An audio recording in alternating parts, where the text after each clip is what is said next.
Hello, everyone, and welcome. We're doing some more Magical Girl anime tabletop role playing game development with my working title, Girl by Moonlight. It is a Blades in the Dark hack that I am working on currently. Today I want to do character sheet stuff, so that's what I'm going to be working on. Yeah. Mostly this is about figuring out all of the stats and labels for them and getting some general character sheet layout figured out. This is currently a direct copy of the layout of the Blades in the Dark sheet. And I was doing a bunch of research on anime tropes and terminology last night and came up with all these delightful gems right here. Sorry, Sylar. Didn't mean to scare you. But yeah, I think Girl by Moonlight is a pretty solid derivation of Blades in the Dark. I think it'll work out. And I just want to do the reskin stuff today, essentially. It's kind of the main point of emphasis. And I was thinking of trying to be cutesy and have my stat blocks be actual Japanese anime oriented terminology. Moe is a perfect one. Others I'm kind of less certain what to deal with.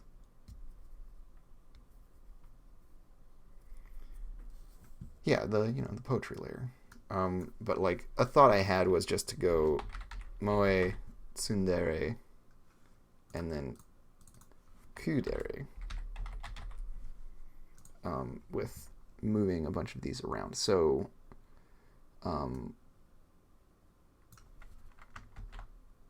empathy, insight going under kudere.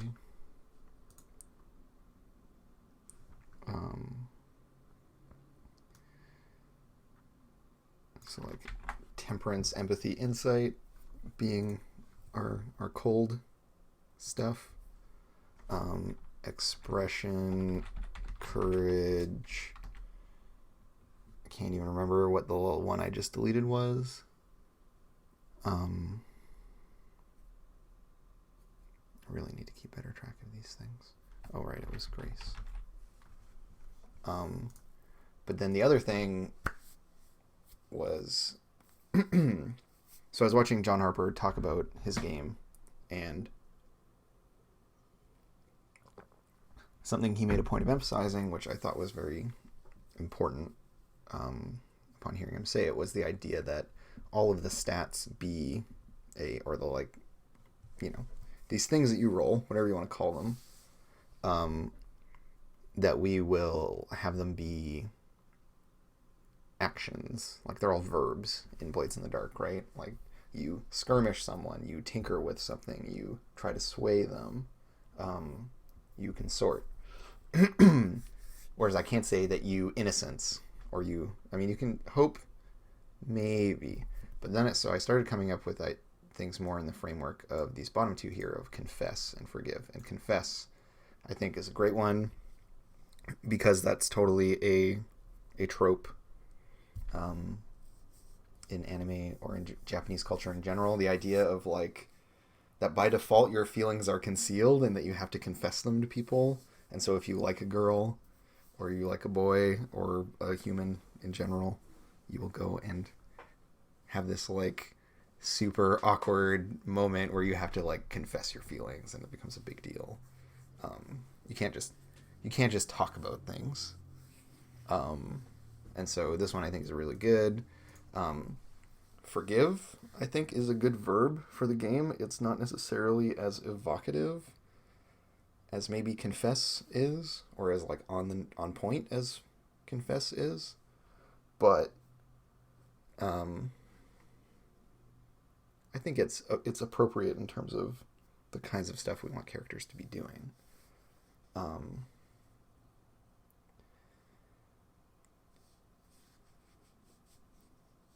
and so I need to come up with more kind of active.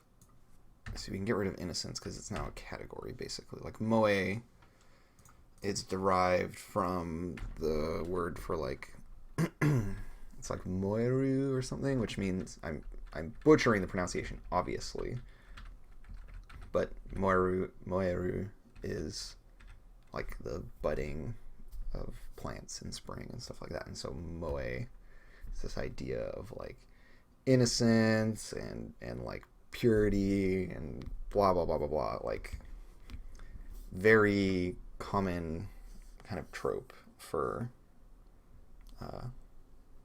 like shoujo anime basically.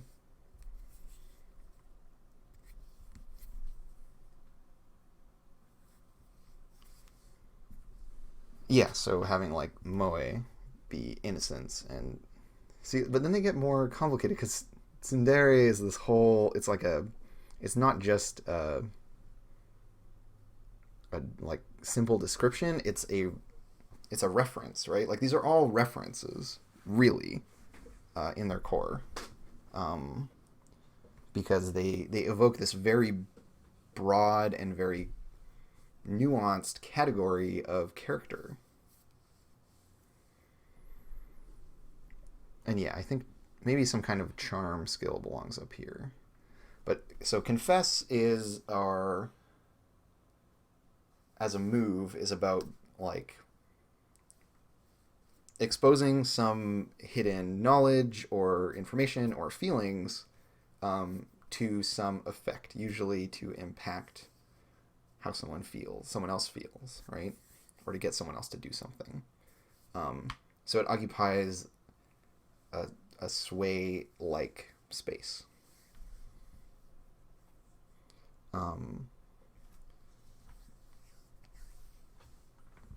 So like other ones that I was thinking of, hope is a little too broad and weird.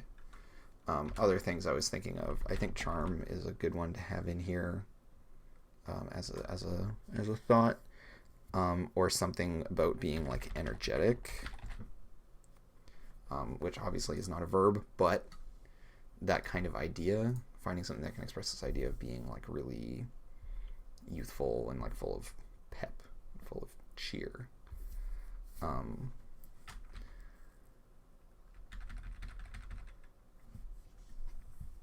Expression probably doesn't belong in tsundere, but maybe it does. I feel like the Tsunsens, they're very they're not afraid to say what's on their mind and to talk to other people. Yeah, maybe we just put cheer in here. That's a fair point. It's actually a good one to have in there. So we just turn this from expression to express. You express something. So that can be like explaining an idea. Can occupy, maybe there's a bit of overlap with confess. But like you can express something that's external to yourself. You can only confess something that's like a secret that you know. Courage. I mean, there should just be like a straight up fight skill in here. It definitely fits this category.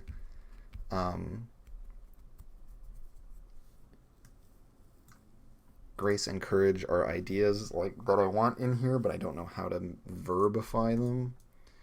So I'm just gonna put a line break down here and note them down below. So, and like things that are important to this kind of category are all the more kind of direct skills. They all live here.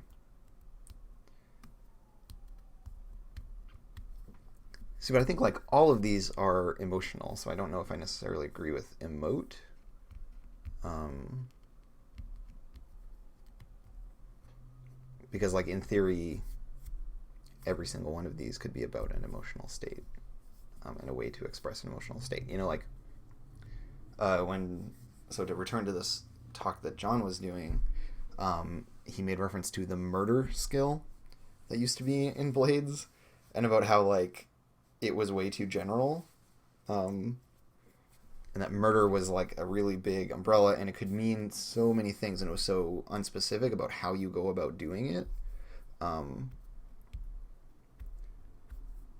oh, I like Defy. I like Defy for courage. I think that's really really good, um, because also Defy, like that Defy really plays into the whole idea of like resistance against oppression, right? Like that you can, and I mean, I think Defy can replace Fight as well, um, because you can defy danger. Obviously, a little shout out to Dungeon World.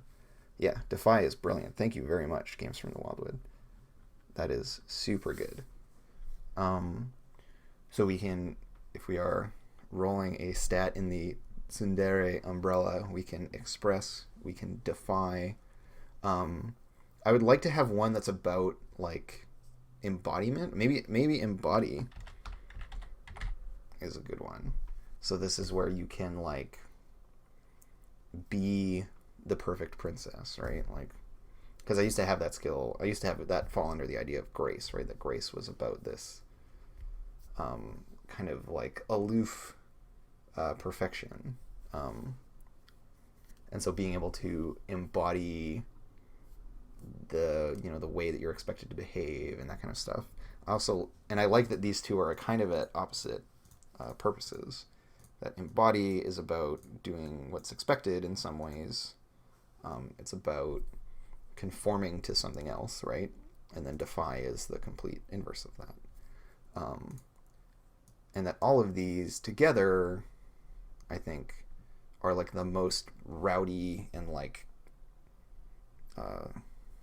outward, what's the word, like I want to say proactive, but it's not quite that, but like the ones that project outward from the character.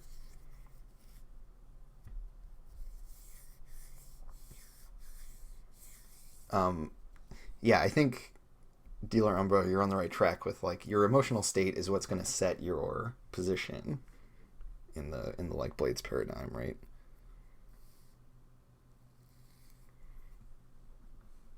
I mean, and so like obviously we can revisit these, but for now, I think this is pretty nice. Um, and let's just quickly touch on this. Oops, I need to confirm the text before it'll let me do what I'm trying to do. So we have temperance, empathy, insight. So these ones all are either really inward facing, like temperance I imagine as being like a way of enduring things, finding strength inwards, as opposed to from other people. Empathy about understanding others, which I think actually really fits in this model, because this is one, the like kudere archetype is someone who although they don't outwardly express it necessarily, like cares about other people and takes an interest. Like the kudere archetype is like precisely our outsider character, right? They're like all about that. Although also has some overlap with the rival character archetype, like they could fit into the tsundere, kudere kind of notions. But that this is where we have our skill for being really smart about shit, where we have our skill for understanding people, and where we have our skill for suffering, basically. The skill that's all about suffering. I mean, yeah, empathy we can turn into a verb really easily, because this can just be empathize. And I think that's totally fine to empathize. I'm going to empathize with this person. That rolls pretty well for me.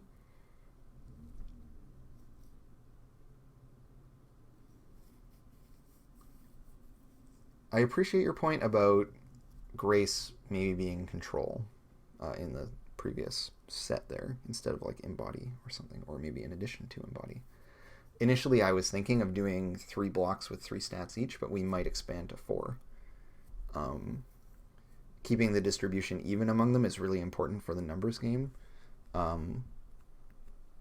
Also, me dropping it down to 3 in each was part of my vision for how the numbers game would play out, which is to say that my numbers game is like an order of magnitude harder than the Blades numbers game, where we have, our ceiling for resistance is not 4 dice, it's 3 dice. So I'm on the fence about whether or not I want to go with 3 or 4 things in each category. A verb for being smart is really tricky, right? Like, Blades does a good job of saying, okay, it's not just about being smart, it's about what you're doing with your mind, right? So then it has attune, and it has study, and like to a certain extent survey, although study is the more brainiac one. But there are a bunch of moves that are about interrogation, but that are more specific. So maybe insight turns into like investigate. We have an investigate skill, and this could just be endure.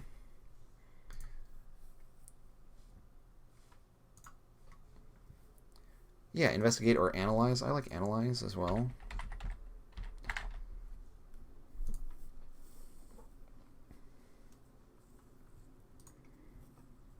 Hi, Raving Sock Monkey. So then we're just in this cheer charm situation. So our like model of purity, I mean, maybe we throw embody in here and put something like control in Tsundere.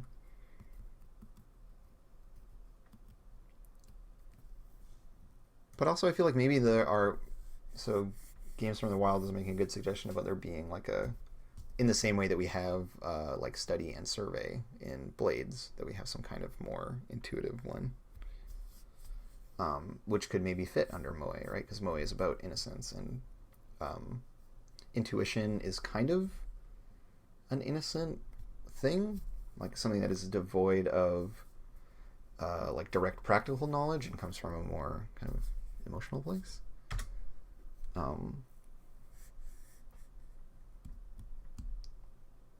And yeah, giving our innocent character archetype a way of interrogating things, I think, is really important. The Tsundere archetype like doesn't give a shit about interrogating things, which is perfect, right? The other two are more invested in other people. The Tsundere is only invested in other people as like things to have. But what would this be? I mean, like, intuit is a verb. It is not a great verb. It's not very precise, right? The preciseness of these is really, really important.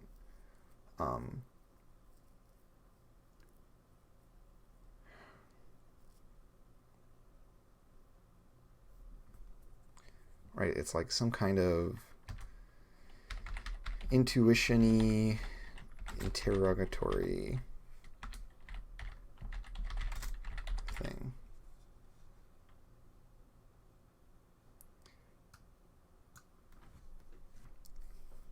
So yeah, Gypsy, and the Kudere is like, I mean, the classic example of it would be like Rei Ayanami, but you could roll it as like a monk kind of character, but there is no spiritual skill yet.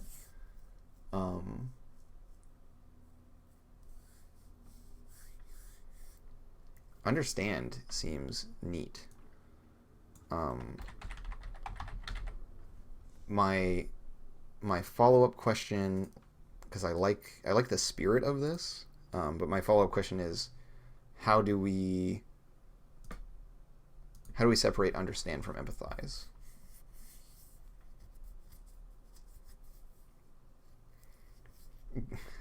Yes, Cross Daves. Grok. Grok is a word that means that, but I'm not putting it in my game. It is too brutal a word. Because I feel like with understand, that's going to overlap with empathize in a bad way. Like, oh, I want to understand her, and like what she's feeling. I mean, because understand is totally for people, right? We try to the word understand, and like here I'm talking about the connotation of the word, which matters a lot in this case, I think, because we're trying to guide people's understanding of the rules by way of these words and what they are like agreed upon to mean, not what we decide that they mean. Um,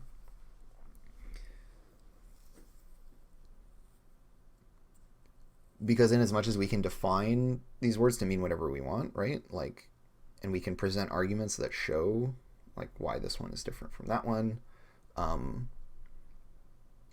what we need to be mindful of is that people are going to assume first, and so part of what's going to help the like usability of this and what's going to help guide people to the outcomes that we want is carefully selecting these words, um, in a way where the things that people most commonly assume about them are what we are relying on them having as expectations, right? Like, I don't want to have to reteach people these words. Um, which is why I feel like that is my argument for why I don't think understand is quite the right fit here. It totally is a word that means the thing that we are trying to get at, but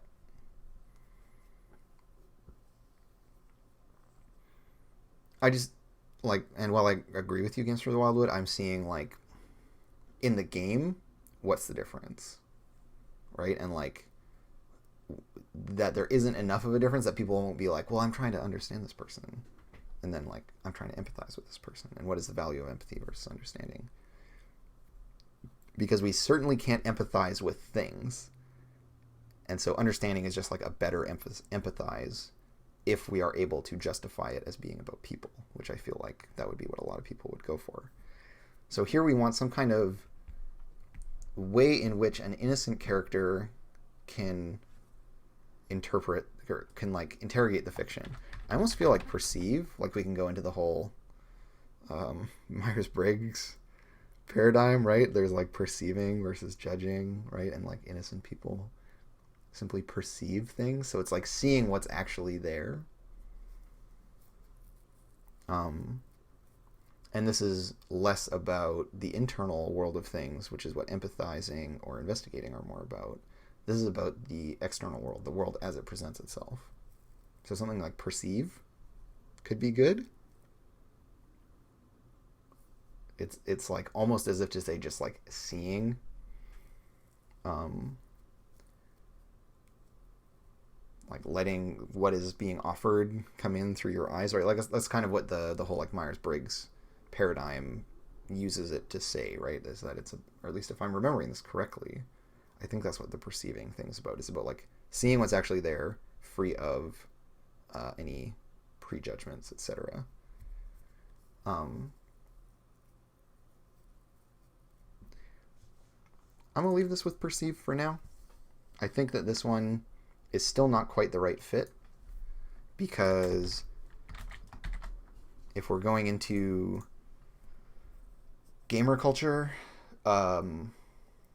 Well, like we almost anyone that's played this game will have played D&D at some point, or at least one person at the table will have, and they'll be like, "Oh, perceive, like perception check," and I worry that that's gonna like muddy people's uh, perceptions of this skill and what it's for, because it's expressly not for seeing hidden things. So, also, did I not categorize my stream properly? This is always a... Yeah, I just left it blankly in creative.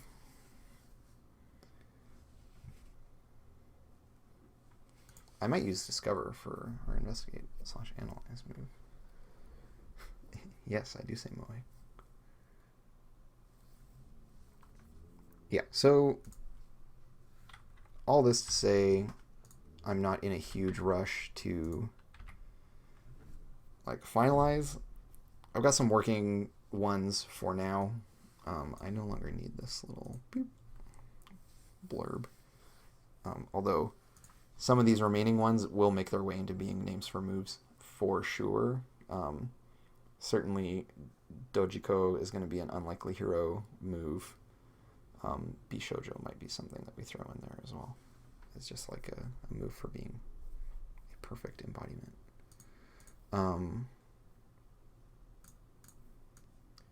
Also, spending like multiple hours last night reading up on like all these different terms from anime and stuff. Like, there is a dizzying array of them, and some of them are incredibly specific, and some of them are like really like monstrously misogynistic.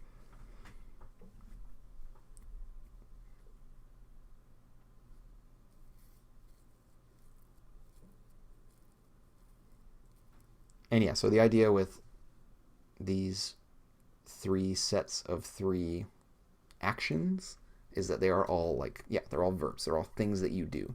They're in a category that is more descriptive.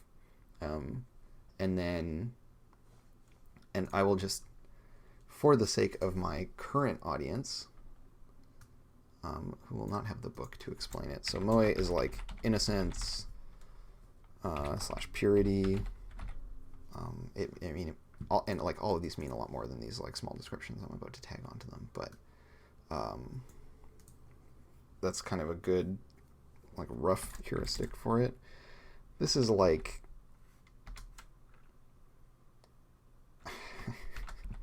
bitchy loving is kind of yeah, Tsundere is amazing. It's the best. But yeah, that's basically what it is. And Kudere, this is like distant, cold.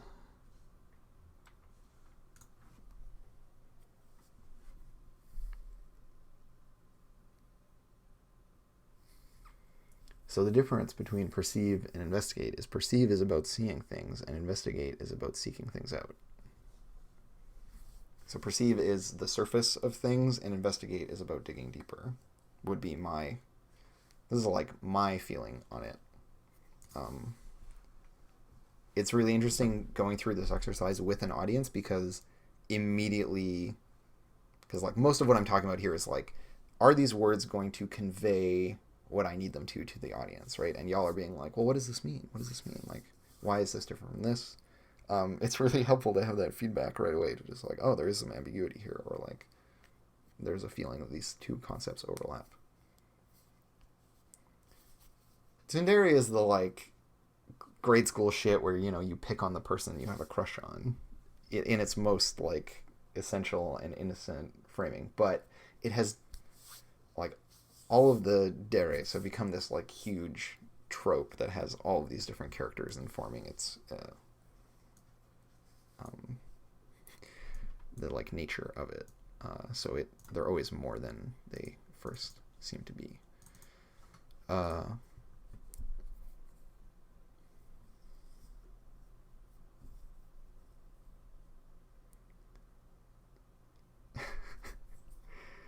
mean, Tuxedo Mask is definitely going to have a move, the like Tuxedo Mask archetype, which I believe is called the... Oh, I forgot already. I'm forgetting my own game. Hold on. Let me drum it up.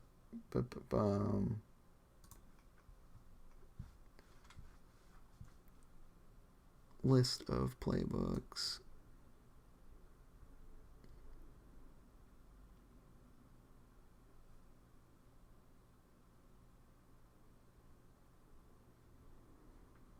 List of playbooks. Boom. The Enigmatic Hero. Yeah, so the Enigma. The Enigma will definitely have moves like that. That's their whole jam. Yeah, so they'll, I mean, my like rough idea was something along the lines of Bonefeel, where you can just like show up and there's no clear explanation why you're there or how you knew to be there, but you're just there. Probably in the nick of time to like save someone important. It's usually how that goes. All right, and so just a little bit of housekeeping on our character sheet here. We gotta have our name. We gotta have our look. Sorry, I have hiccups. It's a bad thing to do while streaming.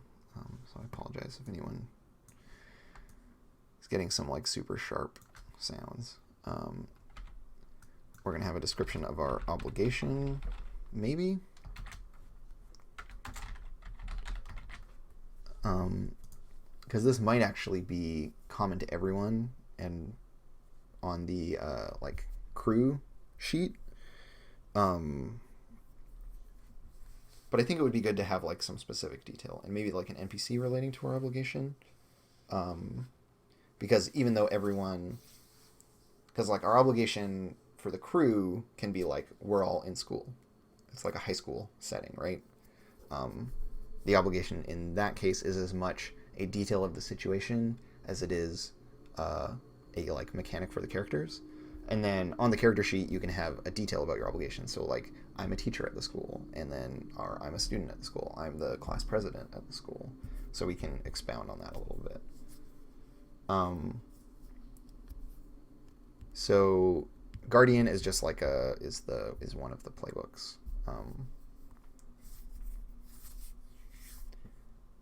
Yeah. So the idea is that we have space to expand what how our character engages with the obligation.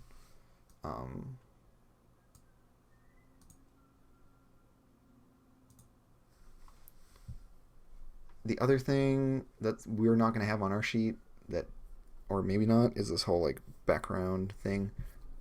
But what we do have is actually something pulled from the crew playbook. We have a role. We have a role within the situation. Role and background. So those are still relevant. And I think those have a good place as being like XP tags. Bloop. Let me bring up the team playbook as well, because like here's our kind of example one. So for each character we're going to have an origin, a role. So for the crew we're going to have an origin. This is for everyone. Each character gets to have a role within that situation. We choose one obligation for the crew. Everyone is involved in this same activity in some way. We pick one hideout, right? And then we pick some details about how we transform or whatever and what that looks like. And that's all as a crew. So the role is something that gets plopped from here onto your sheet. The obligation is something that everyone's going to have a slightly different relationship with. We all might fit into the origin in slightly different ways, but we all share an origin. And that's a way that we can, those just like backgrounds and, it's like backgrounds in history, what do they call it in Blades?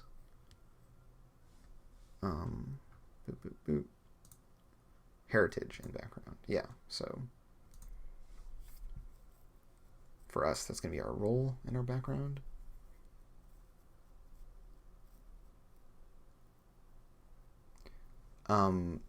We're definitely going to have contacts in the way that Blades characters do.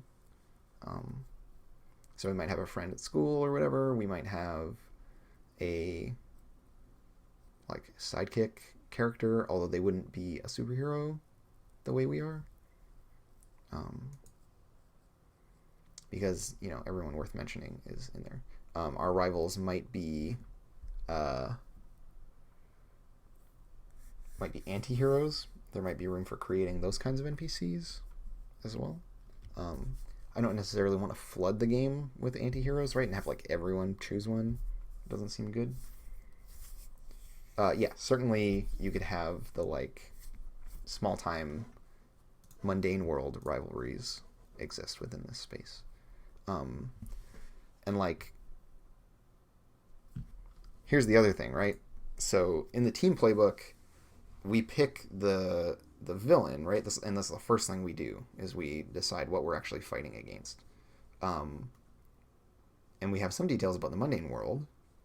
Um, this stuff about the big evil feels a little bit more specific and personifies it more. The obligation, or like mundane world stuff, is more structural, and so I think it would be really good to have shitty characters from the mundane world be a thing that we pick, and friends from the mundane world being a thing that we pick.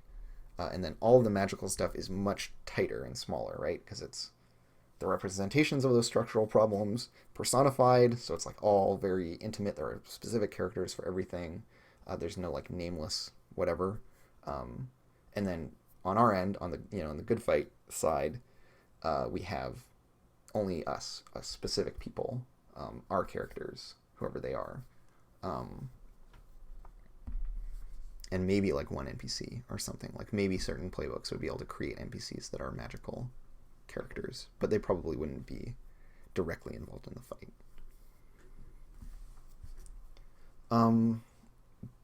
Do we want to have the roles be mutable? I mean, that's a really good question.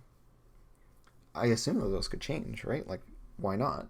According to the, in line with the fiction, always. The protagonist who started out as the Moon Princess might, like, forsake that. Might fall to darkness, might die, right? Like, any number of things could happen, and then the whole context shifts to accommodate.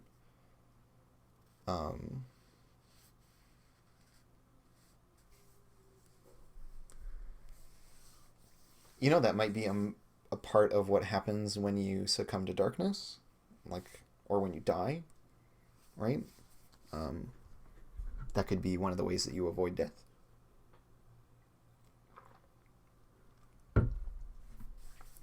Because I'm not quite going to do it in exactly the Blades way. We're not going to have trauma. Because trauma doesn't fit our genre necessarily. There might be, or at least in this like default team playbook, like the default crew and framing, I think trauma doesn't really work for. What I want to do instead is a thing where once you're at 9 stress, there's like a chance that you succumb to darkness. So rather than just be like, okay, you're at 9 stress, you're out, boom, you take trauma, we move forward, like, and there's the whole like vice roleplay loop. We step away from that. We have obligation as something that works a little differently, but fills a similar niche to vice. And then we have a more like episodic feel, right? Where it's like, okay, this week they do the thing, some bad stuff happens, people get really stressed out, they beat the bad guy, boom, reset, and we start over, because that's what our fiction is kind of about. And that if there is a dire consequence for a character, it's either that they're freaking dead or that they become a villain for a while.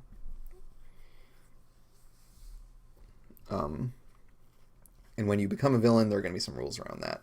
There's going to be like a dark side thing. And yeah, y'all are thinking along the right lines, right? Of like Defy becoming a press or fight or whatever. It's totally a Darkest Self from Monster Hearts kind of thing. And what I want to have happen is I'm going to steal from Darkest Dungeon, which I think is really, really brilliant, and have it be that when you reach your breaking point, you get to whatever the maximum stress is, probably just 9. That's a nice, comfortable number.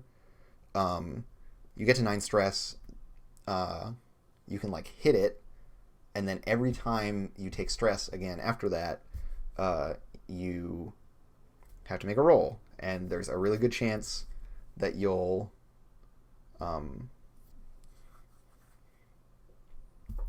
let's see. So what I'm trying to say here with it is, so it's like, okay, if you roll a 1 or maybe like a 1 or a 2, you're dead. You're done. Sorry, you're not dead. You're a villain now. You are corrupted by the darkness, and you work with them now. You hand your character sheet over to the GM for a while, or that you yourself take on the role of playing an antagonist for a bit. and that we have, and that our next episode is about redeeming you, is the idea. Right? Because that's a really classic magical girl trope. We're still going to have it that if you take max harm, you're freaking dead. We're going to have some different playouts for that, I think. But there will be a track where you just rip. The stress thing is going to be about succumbing to darkness and becoming corrupted.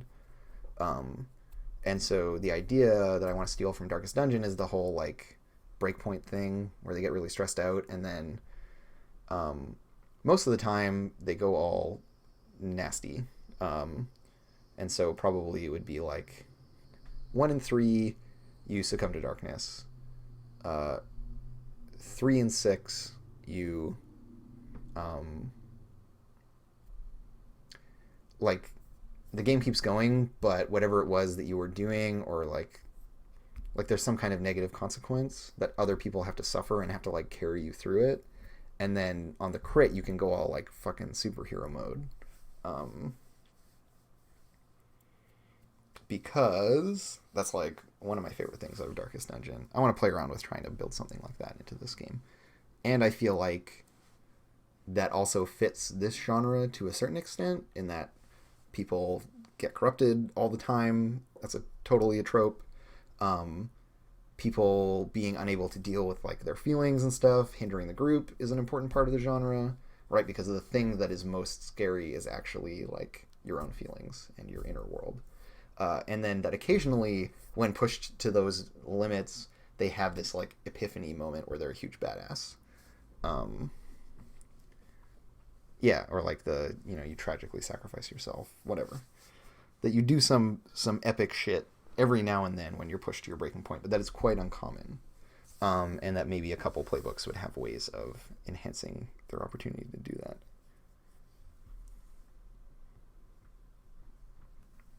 And yeah, Games from the Wildwood, totally having this like inverse character mode where every stat has a dark side is what we're all about.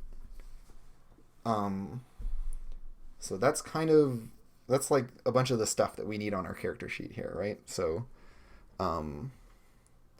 if we look at the Blades one real quick, we have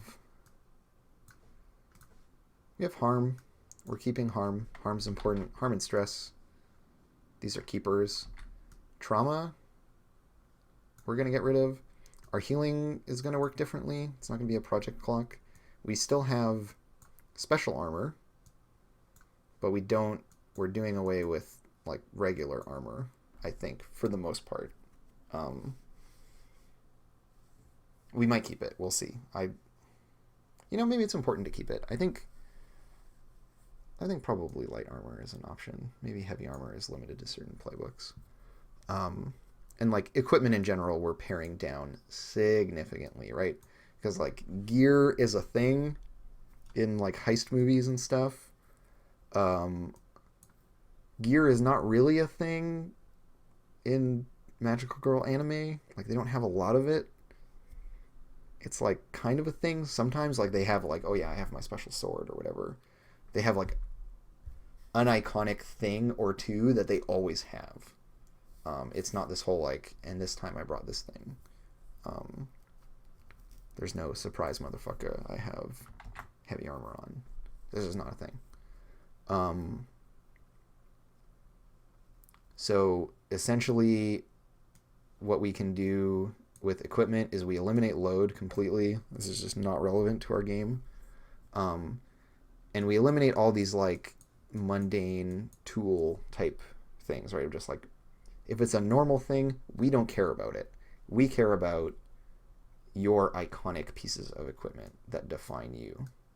And these are going to vary based on the playbook. I think we'll do it more Apocalypse World style, where there's like a couple of options or profiles that you pick from.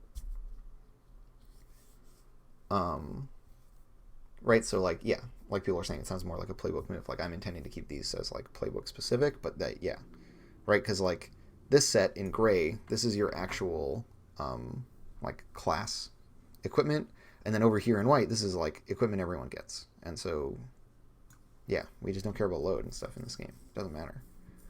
Um, we're gonna keep contacts, absolutely, and we're gonna have moves. We're gonna have special abilities for sure. This is all sticking around. Um, all this planning and load shit, this goes away.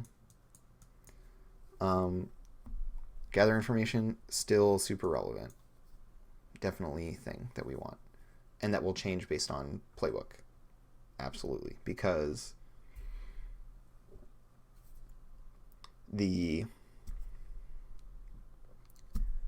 all these characters are going to interrogate like this thing right here, this gather info box, I think is actually incredibly brilliant game design. I really, really, really like this because it shows so much about the character, just by framing like this is what your character looks for because they are a cutter, right?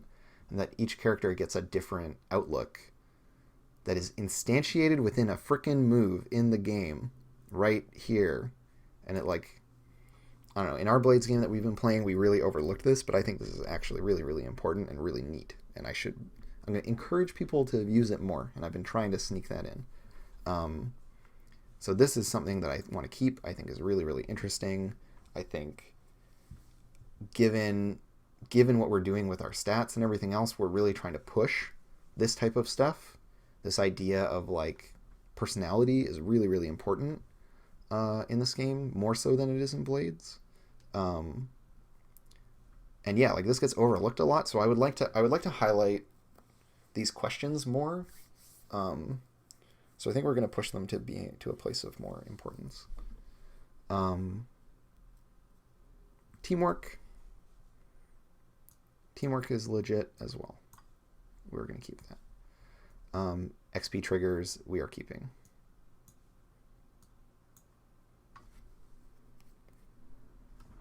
And we're keeping this. So we're keeping most of the stuff. We're recoloring a little bit of it. The biggest thing that we're dropping is the idea of load. This is like not at all insignificant that we are getting rid of this. This is a really big part of the game. And the whole like plan thing, we're clearing that out. Some of this is getting moved to the crew sheet because we're going to have a collective investigation track which relates to doing scores and stuff like that, or are equivalent. And yeah, so gather information, I'm going to move out of the corner. I think part of why this is so ignored is that it is literally in the corner. It is banished to the corner. I want to move this to a place of prominence, somewhere more central to the sheet. I appreciate that it's here because it connects to, the rolling actions and stuff. So maybe we're going to put it here instead of load. We're going to talk about, questions, ways that we can interrogate. I'm not very good at layout, just like cards on the table right now. So, it's going to be a struggle. Yeah, so like our biggest things that we're cutting from default Blades is trauma, for sure. We're also cutting load. It's really big. And the whole like equipment style that it has, we're changing. So like this is going to look very different. This is probably going to be more in the spirit of Apocalypse World. Armor, I think we need to keep armor. Unless we want to have our characters die a lot more. Or resist things a lot more.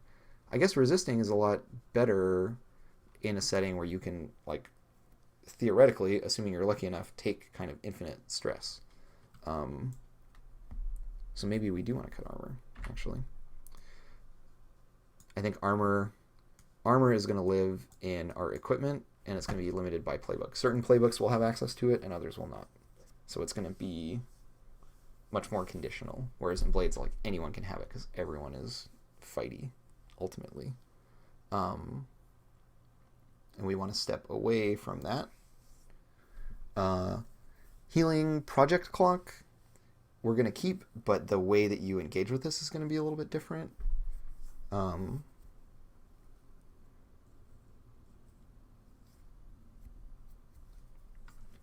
Right. That's a good point, Staves. Like part of the reason that load matters is that I'm bringing this thing, and part of what the GM can do is take away my thing, um, which was true in Apocalypse World as well, but it's much more permanent in Apocalypse World, right? In Apocalypse World, it's like this thing is gone forever. In Blades, it's like this thing is gone for this score. Your gun is jammed and you can't use it, or it's kicked out of your hand and falls down into a gutter, like. And so the idea that load is a resource, one that the GM can attack using their moves, depending on where you're at. Right, we're shifting our emphasis away from that. So, okay, great, very helpful little exercise.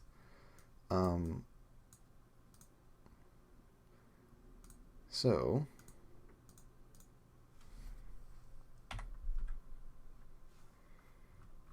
Let's keep pressing forward.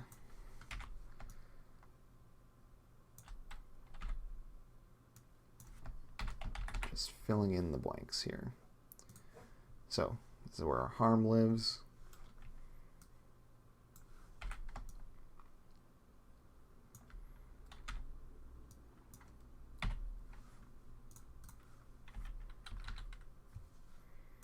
Three, two, one. We want to keep that whole paradigm. The color of this will change significantly from Blades. It's not going to be like stabbed in the ribs. It's just going to be things like profound feeling of emptiness and shit like that. They're going to be more emotionally oriented. Or it could just be like blasted by nega rays or whatever.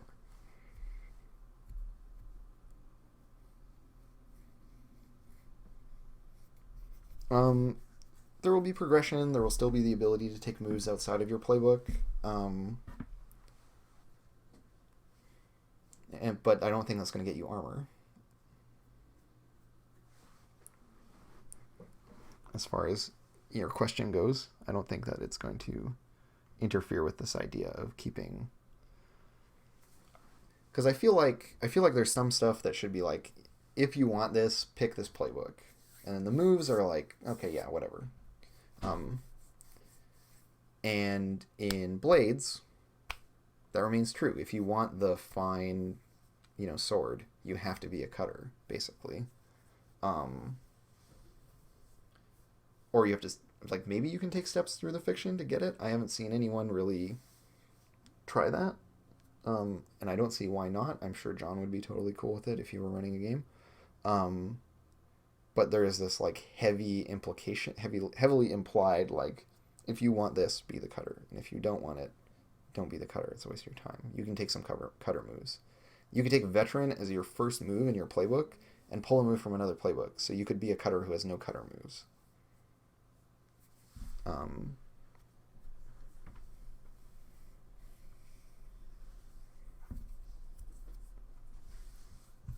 Yeah, the classic, like, you have like hash marks down one side of you and red fills in there, like you are all scratched up and your hair is all tousled. Level 3 harm.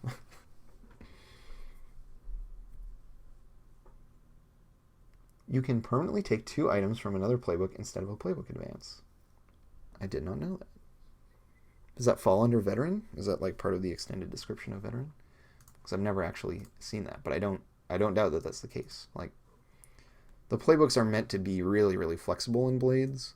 I'm not sure where I stand on that. In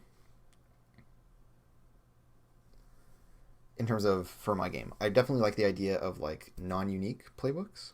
I don't want to insist that, like, everyone at the table can just be a guardian. That's fine. Or everyone at the table can be an enigmatic hero. Or it can be all enigmatic heroes and rivals. I don't care. But yeah, cross days, I totally agree that like XP triggers are a really, really, really big part of it.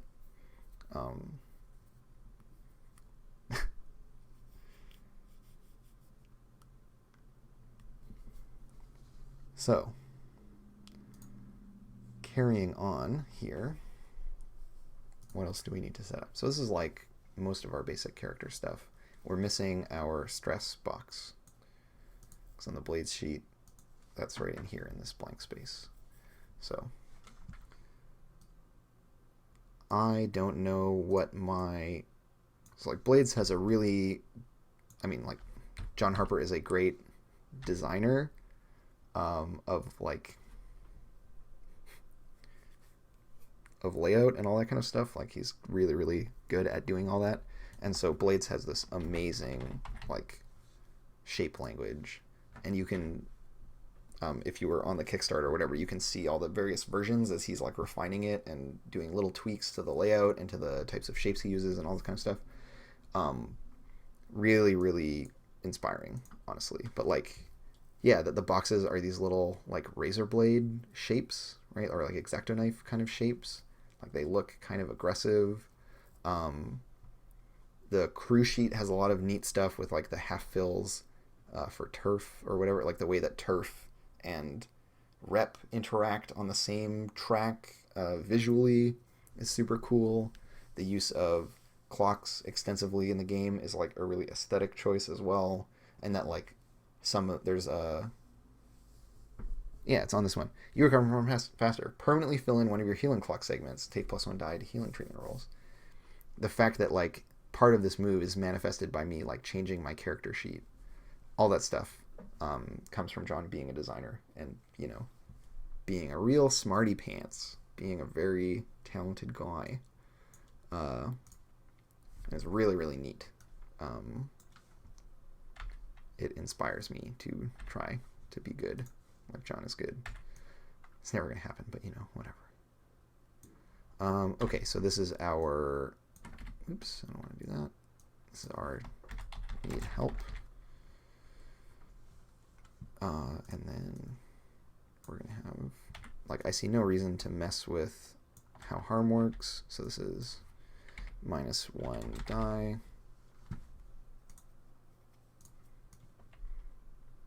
And lastly, we have,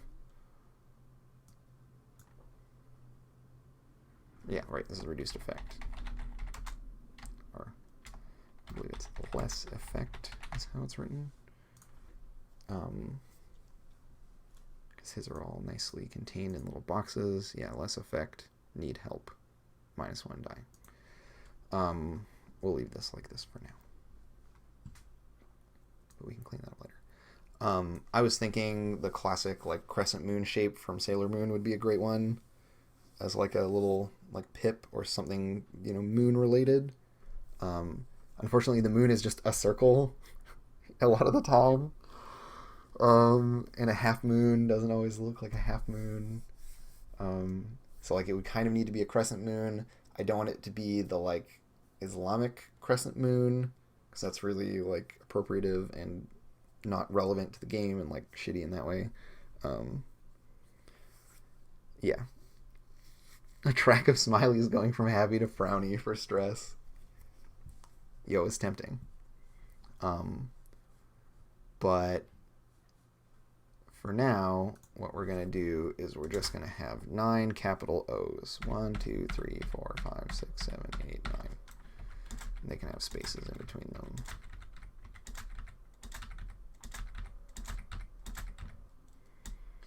And we can just feel like we're in a White Wolf game. Feels bad. Yeah, I was thinking like some kind of multi-moon phase symbol or something. It's not as clean as like a clock, right? Where it's like one circle with a contained thing. Or maybe it'll be a circle with slices and you fill in the like phases. Stars inside a crescent moon is absolutely a symbol that is already used for something else. So yeah, the like medical one where you rate your pain and it's about the happy face to the frowny face. It almost works.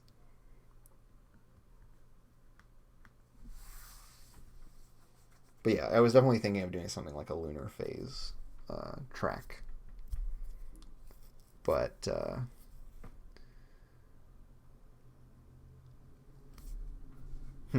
Okay, I just need to do a little bit of tweaking of things because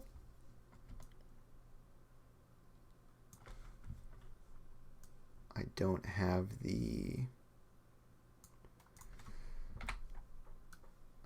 extra detail on the sheet that John's sheet has, so I can just make this line consistent with the other ones, which I'm eyeballing, but that looks pretty good. Oops. Clear my selection. So we have a little more space to play with in some ways.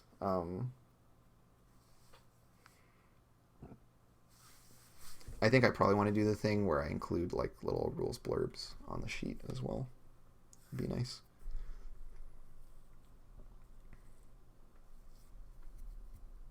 Yeah, like an 8-segment moon thing is going to be really shitty to work with. It's not going to survive repeated use on the sheet, that kind of thing. So,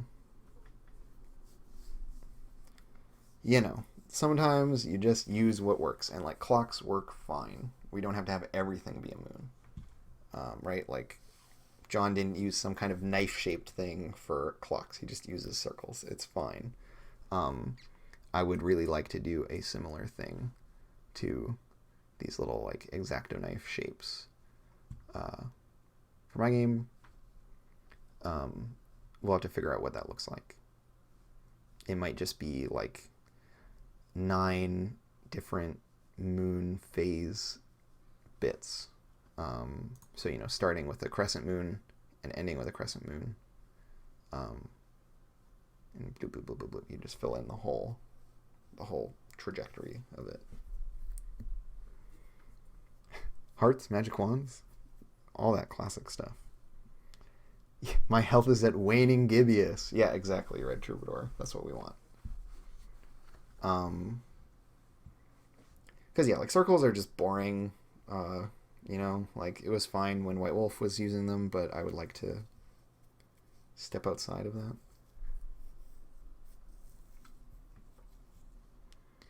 And then as far as this all goes, we also need to have an XP track.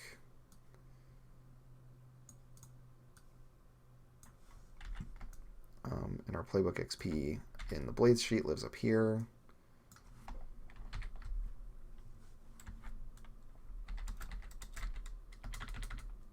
Should be consistent. 1, 2, 3, 4, 5, 6, 7, 8, 9.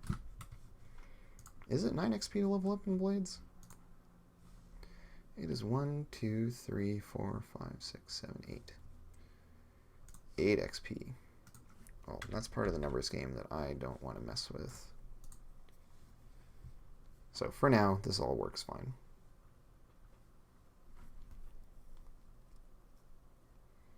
Like the vine running along and then like little flowers popping up in a line along it. That could be a good one. And I mean, yeah, like if we were to use the phases of the moon, then obviously when you go to your darkest self, it's the like new moon. It's the fully black, which I think we would draw on a black and white character sheet. It would be a black circle with a white circle inside of it. A black ring, white ring, black filled circle would be how you would express that. I mean, we'll get to that later. That's going to be something I have to do a lot of drawing of. So we're going to have our moves and stuff. And I'm just going very, very simple for now and just doing like black lines to denote space. I really like John's use of grays. And I might just totally rip them off and do something similar, but for now we're just going to use lines. I think we're going to put XP down at the bottom.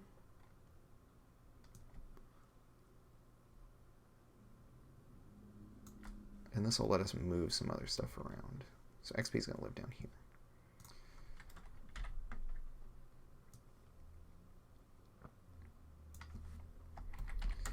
XP, triggers, and resolution. Sorry, and end of session.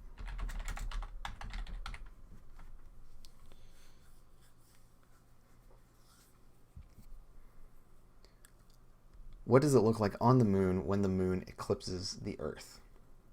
It depends on what side of the moon you're on, first off.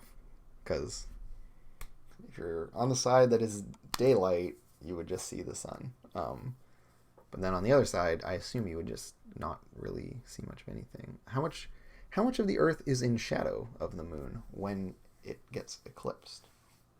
Does the moon cast like a smaller shadow on the Earth overall? Or is it like the shadow is bigger than the Earth and the whole Earth is dark? Right, it's not a total one. So you would see a big round shadow on the Earth. There would be a little bit of distortion because the Earth is a sphere, and then there would be like the ring of light around it. So it would be not unlike what we see from here.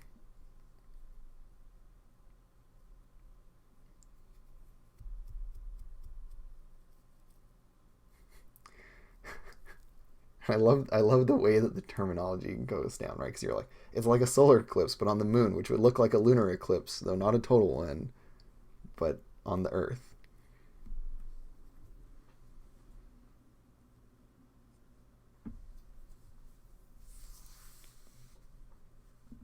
Moonlight shadow. Where's moonlight shadow from? Why do I know that? Why is that a term? Why is that like a thing that I know about?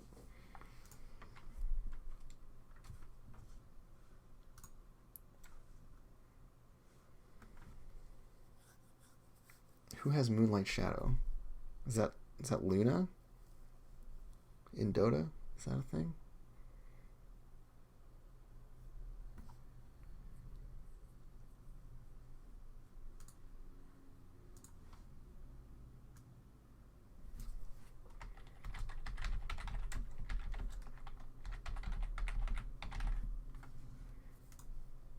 So we would have our friends and frenemies list.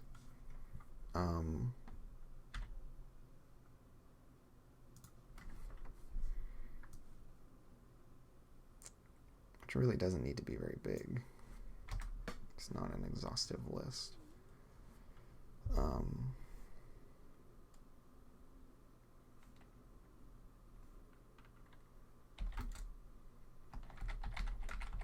Friend 1. Friend 2. Friend 3. One day I'll learn to type friend correctly.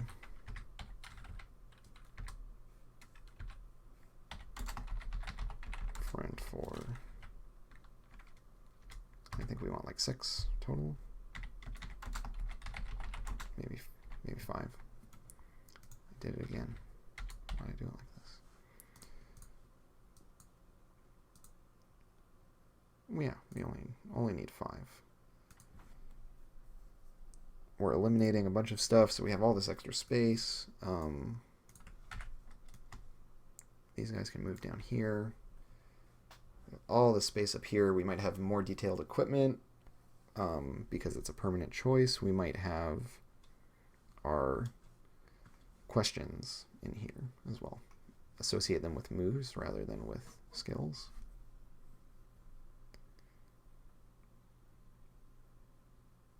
Yeah, I think Moonlight Shadow is an ability in Dota, and that's what I think of. I think that's the first thing that comes to mind.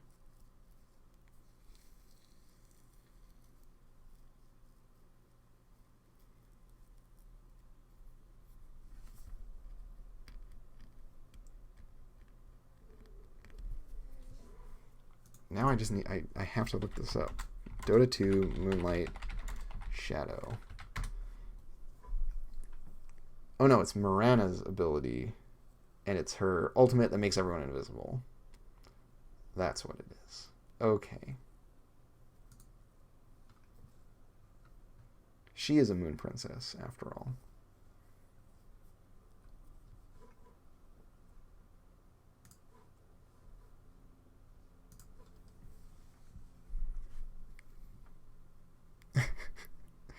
And yes, I love that Twitch decided to make you a sunglasses man instead of a bee with a bracket.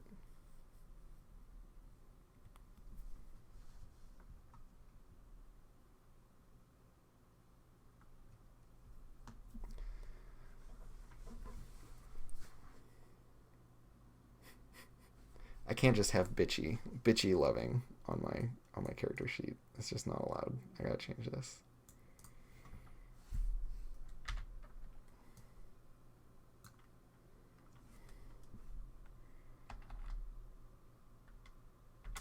Oh, what would it be though? How would y'all describe tsundere?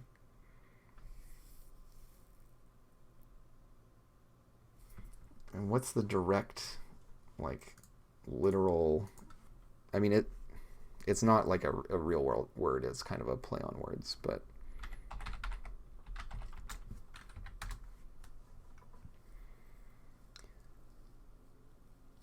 who's initially cold and even hostile towards another before gradually showing a warmer side over time. Tsun meaning to turn away in disgust, and dere dere meaning to become lovey-dovey.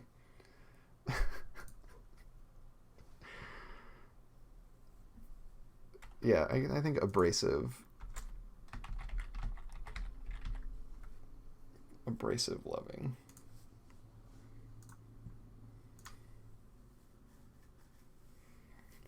I mean, yeah, it's a bad romance, clearly.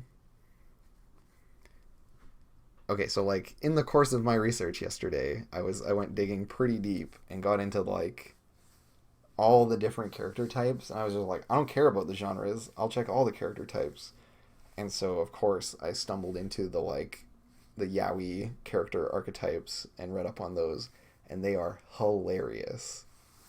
They're just like these incredibly, like, I don't know, to me they just feel like really lame stereotypes. Like, can we just talk about this for a minute? Like, compare the stereotypical nonsense that you get in, or at least that I have read that you get, because I've never actually read one of these books or like manga or whatever. But there are apparently these yaoi tropes of, what is it, the seme and the yuke. Uh, they're like super duper bullshit. As are so many tropes in media that is designed to be like titillating for people, right? Like, there's no shortage of this kind of stuff that is, shitty towards women in anime. Um, and so like I read up on those, and I was just like, wow, these are like really, really. It's a good way to just like get some perspective and just be like, yep, this is what women feel like 100% of the time in all media, because this is how they are treated in all media. But it's really interesting to look at a media depiction of men that does this kind of stuff. And then to like contrast that, because I recently watched through Yuri on Ice, which like maybe has a bit of a nod to them, but it's very, very, very subtle if it's there. Um, yeah, and it's like yaoi is not a genre that's written by, one, it's not written by men. Two, it's not written for men, right? It is erotica directed or like intended for a female audience that shows men, being sexy with each other. And so there's like this totally different dynamic that's at play there. And in the case of yaoi, it also just seems to have gotten into a really like deep trope rut where it's just like there is this formula, and it's like the whole genre is that formula. Um, it was very interesting to read up on that. It was very I don't know, just very revelatory in light of having recently watched Yuri on Ice, which is like the complete flip side of that. Hi Naja, how are you? Yes, the whole like boys love category, the broader category of it. Um, Jay McGuire gets us back on topic, veering us sharply back to the topic at hand. Um,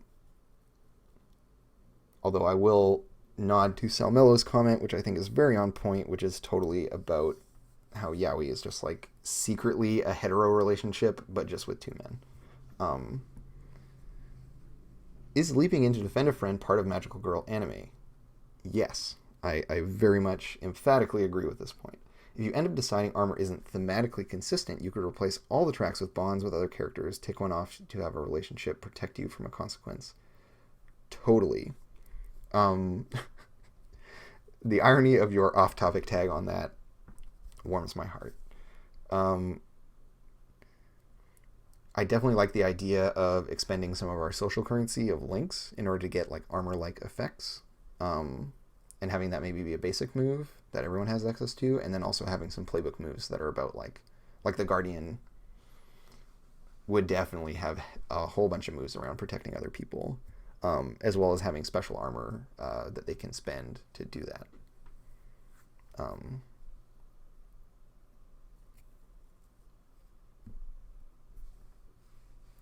Could you treat relationships like armor in that way? Kind of, yeah. Yeah, and that's kind of what we're about, right?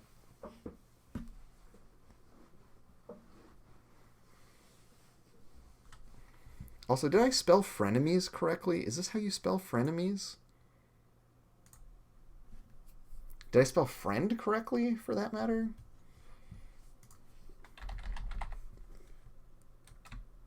Why do I look at friend and just feel like it's wrong? Because, like, and you know what I think it is? I think it's because I'm a bilingual person. Uh, because in French, it works differently. In French, there is the word frein, which means brakes. This is a correct word. And then in English, there's friend, which means friend. And they're very similar, and yet mean completely different things. Language is difficult.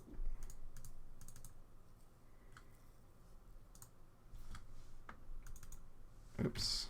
And let's throw. So this is going to be just like move 1, move 2, move 3, etc. That's all this is, right? This is just moves, moves, moves.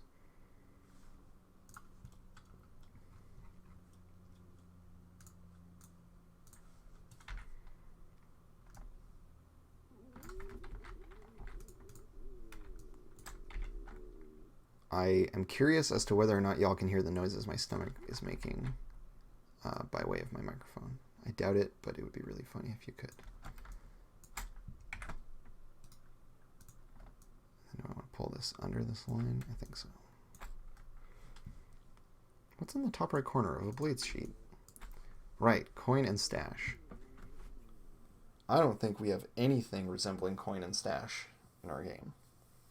I just don't think it's there. This is something I didn't go over in my little red ink situation here. But this is another thing that we are completely eliminating from the game that is kind of important. This is like a really big part of the feedback loop of the game that's gone. And so we need to evaluate how we're going to replace that. Or like those elements in general, I should say.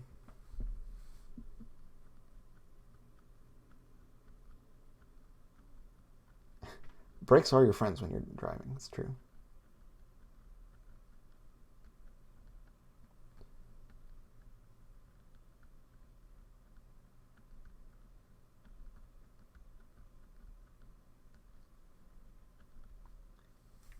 Yeah, I'm not sure if in the English language the whole like I before E except after C rule is actually correct. It applies here. So that's 1.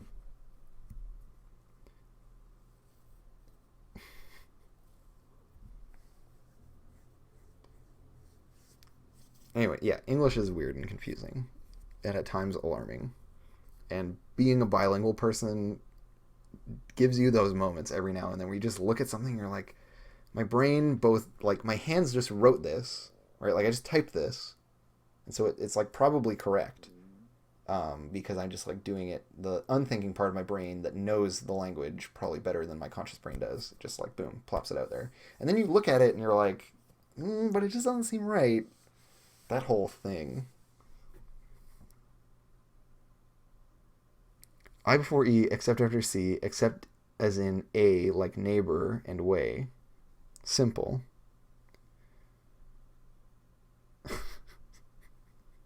Doesn't feel simple. It's a very long rule.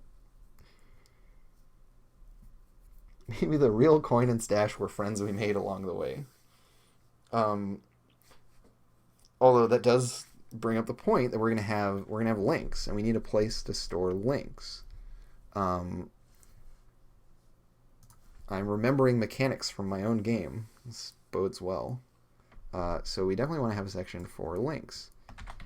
Oh, now everything is pink. It's both appropriate and not.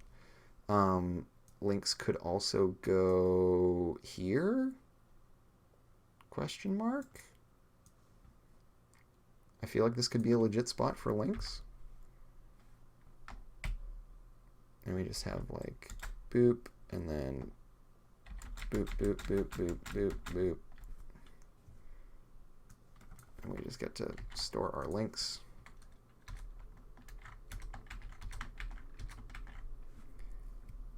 We don't need to have that many links is the thing. This is a very big area for the fact that like we don't want to have more than 5 players in the game, and we have 1, 2, 3, 4, 5 lines right there. So this is as big as links ever needs to be. I feel like we could put links in the bottom corner. Potentially. It would also make sense for links to live here,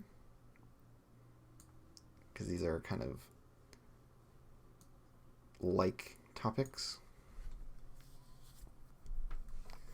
See, now my whole chat is a grammar conversation. I've done a bad job of curating chat. What have I done to you?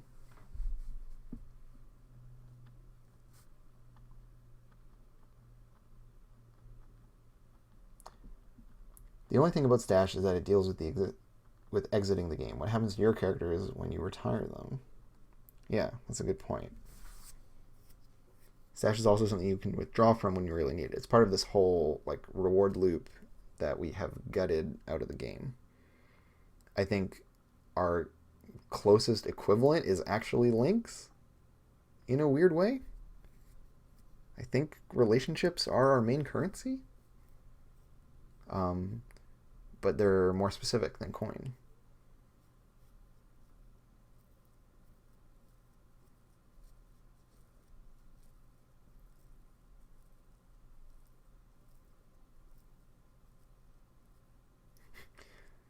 I agree, Red Troubadour. Nothing is real.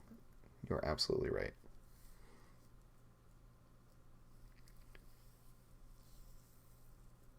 I mean, yeah, like getting out of the life is totally a like relevant trope for scoundrel fiction. It's not really the goal with Sailor Moon, right? Like she's not trying to fight evil by moonlight so that uh I mean she is kind of trying to do it so she doesn't have to do it anymore, but it's not really what it's about. It's more like it's a thing that she has to do because she is the Moon Princess. It's a whole like power responsibility combo. People are bringing in Lee Gun, and I just can't even anymore. What this game really needs is a linguistics mechanic. No. No.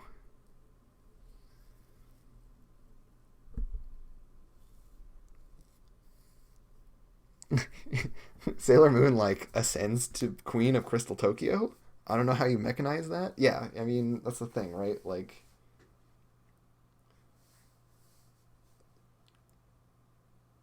there's a very clearly defined like villain, like there's an enemy to fight and overcome, which is not okay. Here's what I'm gonna say. I'm gonna make a statement. In Blades, our enemy is our own circumstances. And that is what we are ultimately trying to overcome. Right? We want to be in a position where we are no longer desperate, addicted, starving, all that kind of stuff. And coin and stash are a means to that end, really. That's what they're about. Because our goal is to not need to like be in those circumstances anymore. So in a way, like poverty and circumstance are the big villain in Blades. In Sailor Moon, the big villain is like a literal person that you just beat them and then you're done.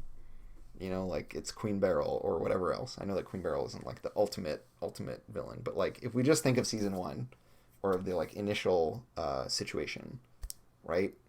It's like there is a clear thing that we need to fight and beat, and when we have done that, we are done. So it's very, very different in terms of the like way that you measure that.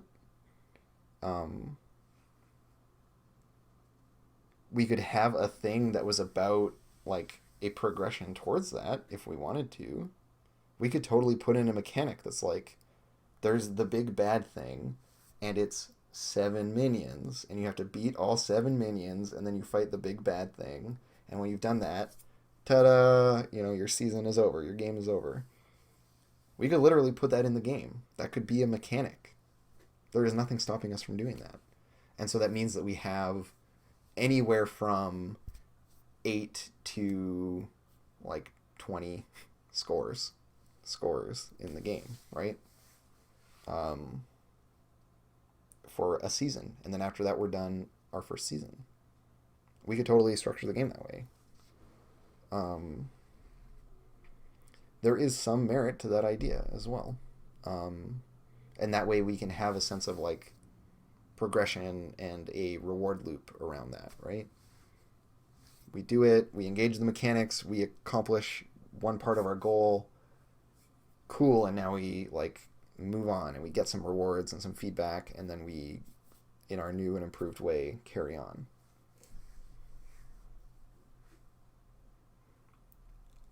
Yeah, like I really enjoy when things Gritch was basically a magical girl. Yeah, absolutely.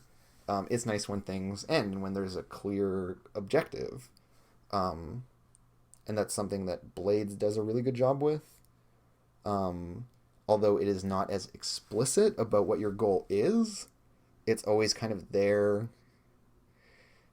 in the absence of other goals. Like, because you might develop some personal goals for your character, right? Where it's like, oh yeah, well, they really want to, make a device that tunnels through the ghost field and can teleport something from one place to another, and they just want to make that, and that's their goal. But once you complete that, and you're kind of like, well, what do I do now? I don't know what I want. I don't know what I'm about. You can always fall back on, well, I have like a literal track towards the end game where I can just like get all this money and retire.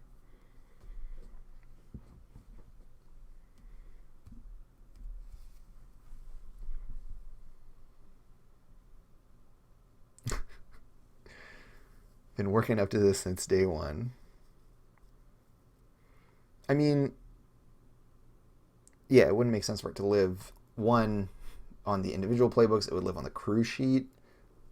Yeah, whether or not our feelings of completeness would align with the game's mechanics telling us we're done, right? That's a fair question.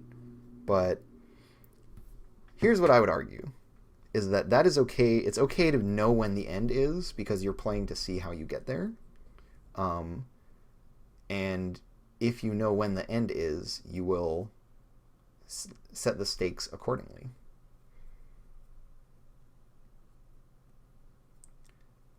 Yeah, I don't like the whole marrying the guy thing, Nadja. Like, I understand that you're just like saying what the genre, gives us.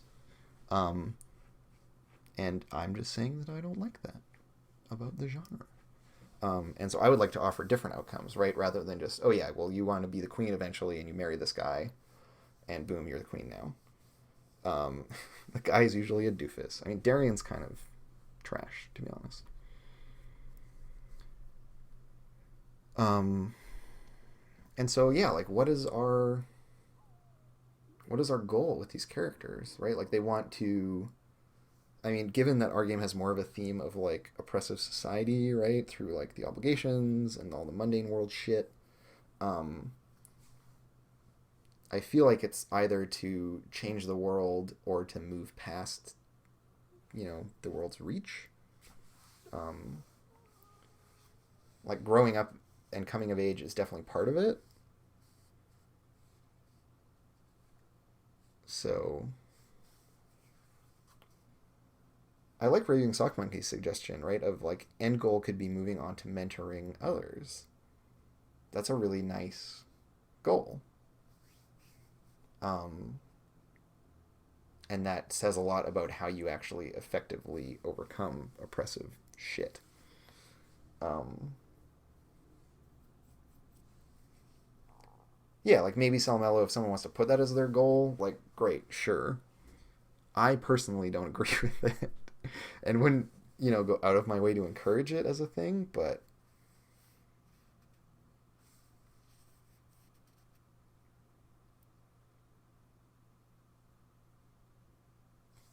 yeah, and the idea that we naturally over the course of playing this game, if we do a long campaign, we're always gonna end up retiring our characters and starting new ones. The end goal is making yourself a demon and ripping down your goddess friend and fogging her mind to be by her side forever. Oh, I didn't realize that was the end goal, Staves. That's oh.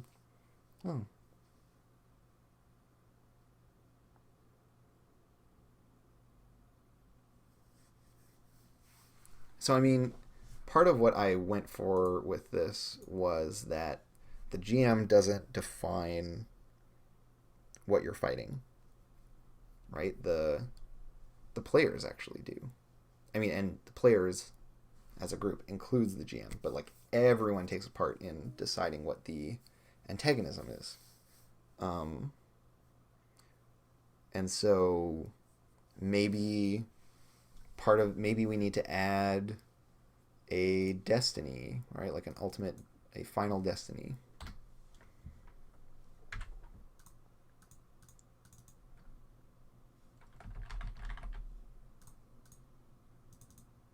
Where is this text field?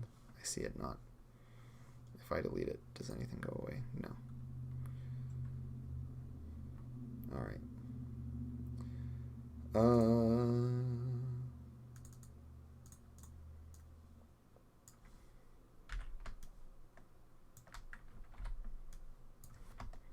Ultimate Destiny.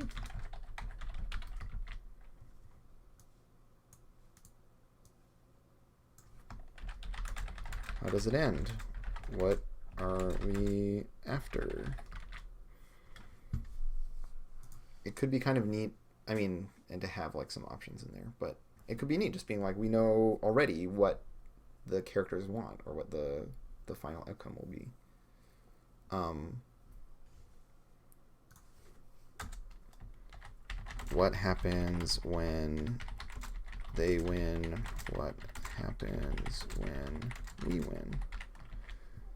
Because we have the agenda for the darkness, right? Which is already kind of this, where we're saying, corrupt and subvert humankind, re-terraform the planet, destroy the universe, colonize the planet, destroy the protagonists, avenge the major wrong, right? Like they have something that they're pursuing. Why don't we have something that we're pursuing, right? What's our end game? And then these are all, right? Like all of this stuff is XP triggers, right?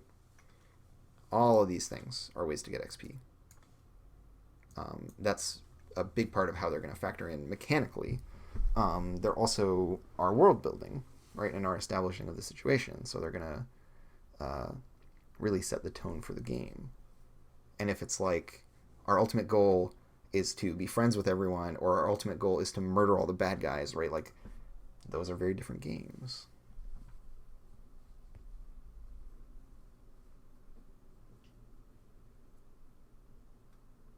And yeah, like maybe part of progression in the game is giving the characters better ways of effectively dealing with the bad stuff. Um, and maybe that looks kind of like the growing up moves from Monster Hearts, for example.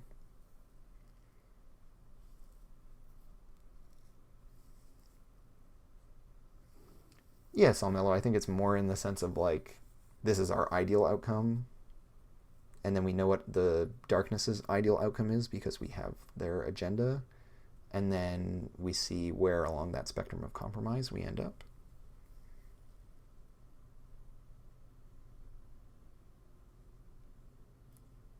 Yeah, the idea that it's less about getting what you want and more about establishing something that will last or be good.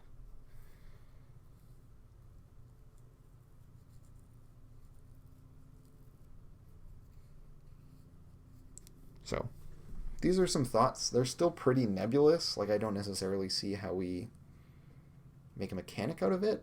I like the idea of at the very least having the players talk about it at the start of the game, right? And being explicit that we have goals and talking about what they are and getting people to establish consensus about what those are, right? And like everything in this team playbook is ultimately exercise in consensus. It's not like we don't vote, right? My advice, at least to the players, will be not to vote, but to come to an agreement, um,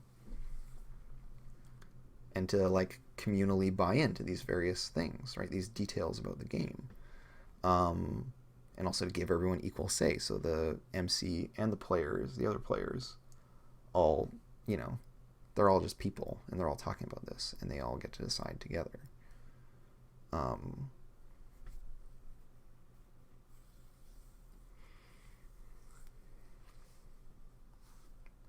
and this is really good for establishing stakes and tone for the whole game.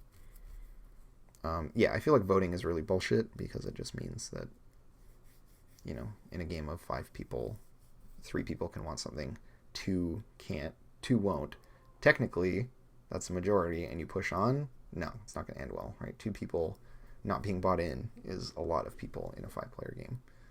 Um, and if those people check out, it ruins the experience, right? Like story games require that everyone be engaged. So consensus is really, really important, and no one really talks about consensus explicitly in games. Um, but like it's everything. It's the whole thing is dependent on us having consensus about like what the rules are and how the game works and why we're playing and where we're taking the game and what the tone is and all that stuff. I mean, 40% dissatisfied is better than American democracy right now, yes, but that's a whole other question.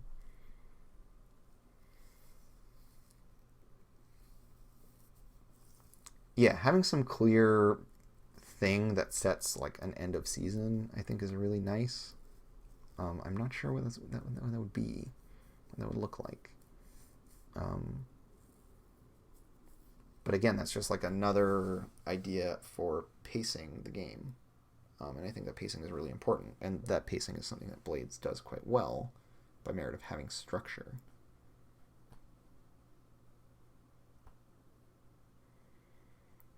Yeah, and so consensus isn't about compromise. Consensus is about building collective enthusiasm for things. So I'm probably gonna have a whole blurb about consensus in my rule book.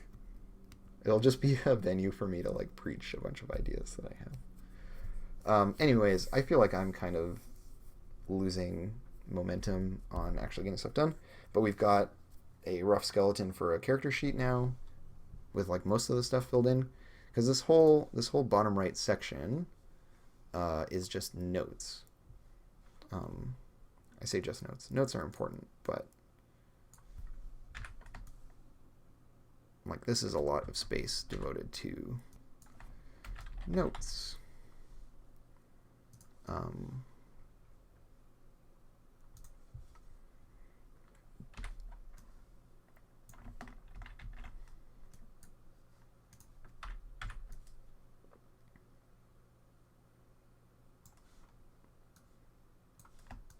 feel like we can just make a bunch of these.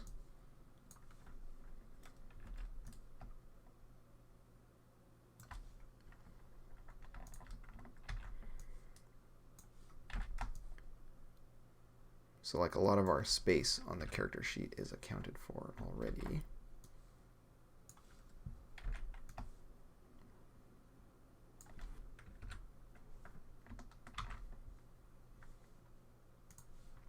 These need to be a little less severe. Oh well, I'll fix that later. So we've got like equipment is going to go somewhere in either here or here. This is going to all be moves in here. We're going to talk about our XP triggers. We're going to lay those out.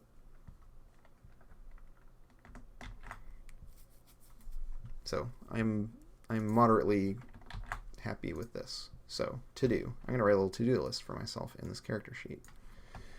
To do equipment placement / look.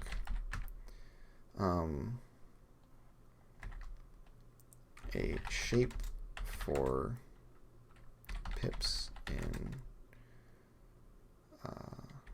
pips on tracks.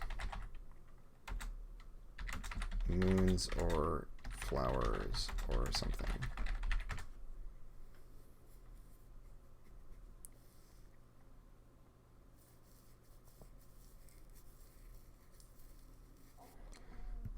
What else is on my to-do list? Write out XP triggers.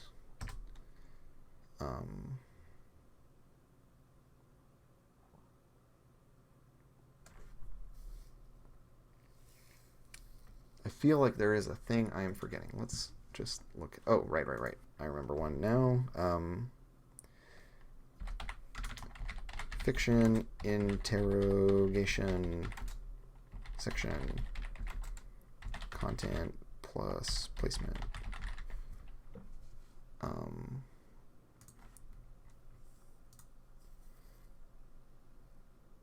Right, because we were going to move this to a place of prominence because we thought it was important.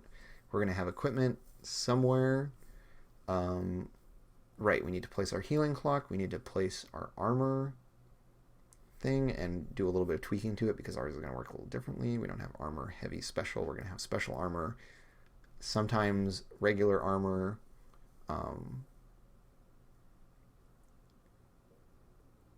We're doing links and contacts or relationships down here. We have our section for obligation detail. We have stress, harm, notes.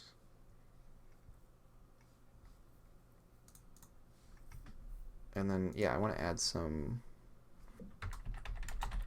rules text bits at various elements of the sheet,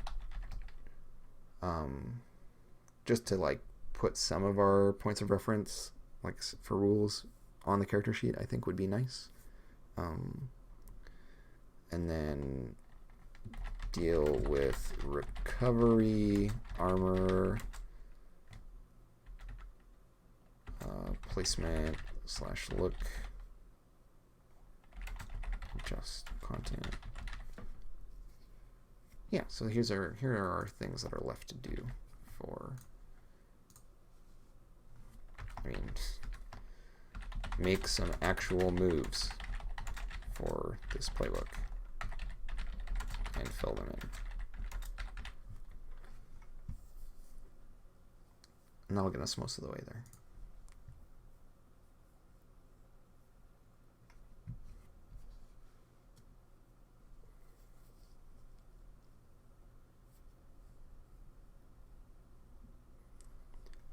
Okay, well, thank you all for tuning in. I'm going to be doing this again on Monday because I now have one less job. So I get to do this twice a week.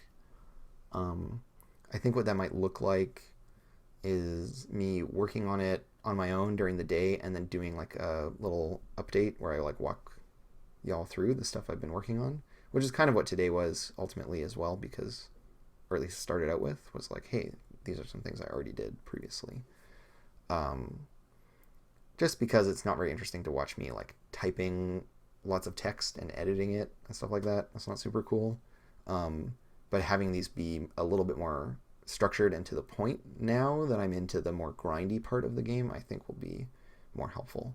So whereas previous videos were, we're just like feeling our way through stuff, now I'm kind of feeling like I have some pretty clear tasks. And so I just want to like check in with y'all once I've actually completed them, talk about them, get some feedback, that kind of thing. So that'll be on Mondays and Fridays. Yeah. I might also work in, like, it might be Magical Girl game update and then into Blades prep for that night, because I'm running Blades in the Dark game on Distracted Elf's channel every Monday night. And I'm not a super experienced MC for Blades, so it might be nice to have some people to act as a sounding board and to bounce ideas off of, and just like have some people to keep me accountable for my prep. And it's it's kind of a relevant exercise because this game I'm working on is a hack of Blades, so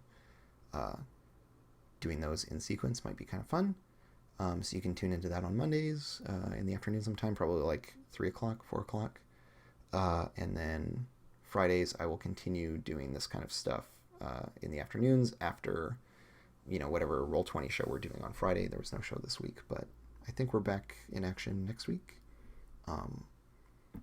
And that's on the Roll20 app Twitch channel, so you can check me out there if you don't recognize me from there already. So yeah. Mondays and Fridays. That's when I'm doing this stuff. Bye-bye.